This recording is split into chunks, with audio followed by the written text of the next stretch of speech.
Kozhikode, and there's a reason, why it's called one of the most unsafe airstrips in India. If my camera person can just pan in, this is what it really looks like.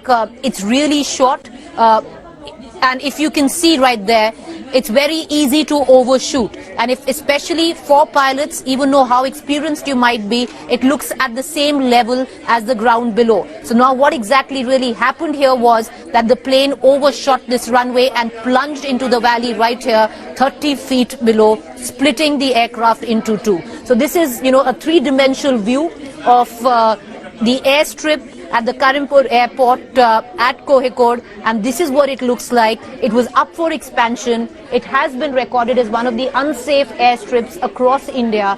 There was a notice, a safety notice given to it by the DGCA in July 2019. At the back of that, where they raised safety concerns, it was decided that this particular airstrip will be expanded.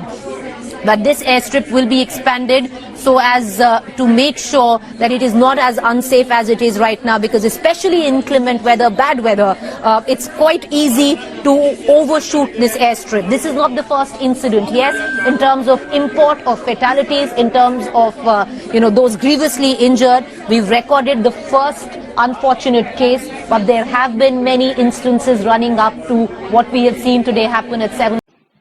Kozhikode में कारीपुर हवाई अड्डे पर दुर्घटनाग्रस्त हुए air India express के विमान का black box मिल गया है, जिसे विमान दुर्घटना जांच ब्यूरो AAIB द्वारा आगे की जांच के लिए दिल्ली ले जाया जाएगा। Digital flight data recorder DFDR और कॉकपिट वॉइस रिकॉर्डर CVR मिलकर विमान का ब्लैक बॉक्स बनाते हैं। इस हादसे में घायल हुए एक और व्यक्ति की मौत हो जाने के बाद मृतक संख्या शनिवार को बढ़कर 18 हो गई।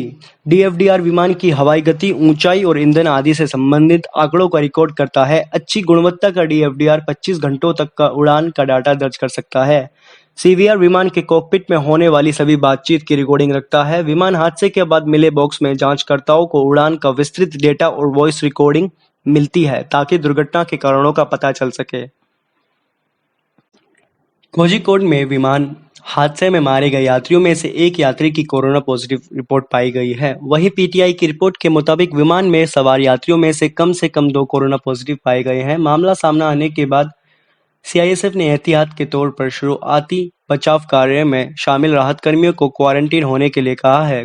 कोझिकोड विमान हादसे में गंभीर लापरवाही निकलकर सामने आ रही है। दरअसल DGCA ने बीते साल ही कोझिकोड एयरपोर्ट के रनवे को खतरनाक करार दिया था और चेताया था कि रनवे पर पानी भरने और किनारे पर रबर जमा होने से यह हादसे का कारण बन सकता है। मारे गए यात्रियों के परिजनों को मिलेगा 10 लाख रुपए का मुआवजा। विमान हादसे में मारे गए यात्रियों के परिजनों को 10 लाख रुपए का मुआवजा राज्य सरकार की तरफ से दिया जाएगा। केरल के मुख्यमंत्री P. विजयन ने इस बात का ऐलान किया। उन्होंने कहा कि इस विमान में सवार यात्रियों में जिनकी मौत हुई है, उनके परिजनों को 10 लाख रुपए का मुआवजा सरकार देगी। CISF के जवान ने सुनाया आंखों देखा हाल। एयरपोर्ट पर तैनात CISF के जवान ने विमान हादसे का आंखों देखा हाल बताया है। CISF के ASI अजीत सिंह ने बताया कि वह ड्यूटी पर थे, वह इमरजेंसी गेट पर थे। तभी उन्होंने देखा कि एयर इंडिया का विमान असंतुलित होकर नीचे गिर गया, जिसके बाद CISF और अन्य कई वॉलंटियर्स ने मौके पर पहुंचकर यात्रियों को वहां से निकाला। मैं 7:30 पे तीसरे राउंड के लिए निकला और मैं क्लो 2 नंबर गेट पे पहुंचा, जो हमारा इमरजेंसी फायर गेट है।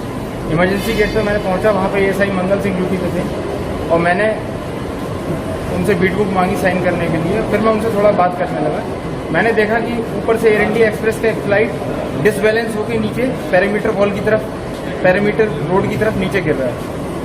तभी मैंने तुरंत कंट्रोल रूम को इन्फॉर्म किया, तब तक वो नीचे गिर चुका था। मैंने कंट्रोल रूम को इन्फॉर्म किया, शिफ्ट IC को इन्फॉर्म किया और सर लाइन मेंबर्स के लिए BHM को लाइन में कॉल किया। उसके बाद अथॉरिटी का हमारा QRT और फायर और सर लाइन मेंबर्स रेस्क्यू के लिए आ गए। गेट नंबर 8 को सर हमने इमीडिएट खोला और गेट नंबर 8 को खोलने के बाद 25 के अप्रोक्स 25-30 वॉलंटियर्स अंदर आए, एक JCB अंदर आई और सर जो मलबे को निकाल रही थी, जिसमें से पैसेंजर्स जो नीचे दबे हुए थे उनको निकाला जा रहा था। और मैं सर अंदर घुस के और हम लोग CISF वाले अंदर से रेस्क्यू कर रहे थे पैसेंजर्स को और सर बाहर निकाल रहे थे। गेट नंबर 8 से एम्बुलेंस आई, उनमें सर रेस्क्यू करके उन पैसेंजर्स को डाला जा रहा था। विमान हादसे पर PM मोदी ने जताया दुख। PM मोदी ने केरल विमान हादसे पर दुख जताते हुए मारे गए और घायल हुए लोगों के परिजनों के प्रति संवेदना प्रकट की है। उन्होंने कहा कि हादसे की खबर सुनकर दुखी हूं। हेल्पलाइन नंबर जारी। कोझिकोड के कलेक्टर ने बताया कि air India express flight IX1344 जो कारीपुर इंटरनेशनल एयरपोर्ट में हादसे का शिकार हो गया, उसमें सवार मुसाफिर के रिश्तेदार पूछताछ के लिए इस हेल्पलाइन नंबर पर संपर्क कर सकते हैं। इसके अलावा दुबई में कॉन्सुलेट जनरल ऑफ इंडिया ने भी हेल्पलाइन नंबर जारी किए हैं। गृह मंत्री अमित शाह ने ट्वीट कर कहा कि वह केरल के कोझिकोड में एयर इंडिया एक्सप्रेस की दुर्घटना के बारे में जानकर तनावग्रस्त हैं। उन्होंने NDRF को मौके पर जल्द से जल्द पहुंचने और बचाव कार्य में मदद करने का निर्देश दिया है। पीएम मोदी ने केरल के मुख्यमंत्री से बात की। प्रधानमंत्री नरेंद्र मोदी जी ने कारीपुर विमान हादसे को लेकर केरल के मुख्यमंत्री पिनरई विजयन जी से फोन पर बात की। सीएम ने पीएम को सूचना दी है कि अधिकारियों की एक टीम जिसमें कोझिकोड और मलप्पुरम के जिला कलेक्टर और IG अशोक यादव शामिल हैं, वे एयरपोर्ट पर पहुंच गई है और बचाव कार्य में भाग ले रही है। केरल के मुख्यमंत्री कार्यालय ने यह जानकारी दी। देश और दुनिया की खबरों के लिए जुड़े रहे N16 इंडिया न्यूज के साथ। धन्यवाद।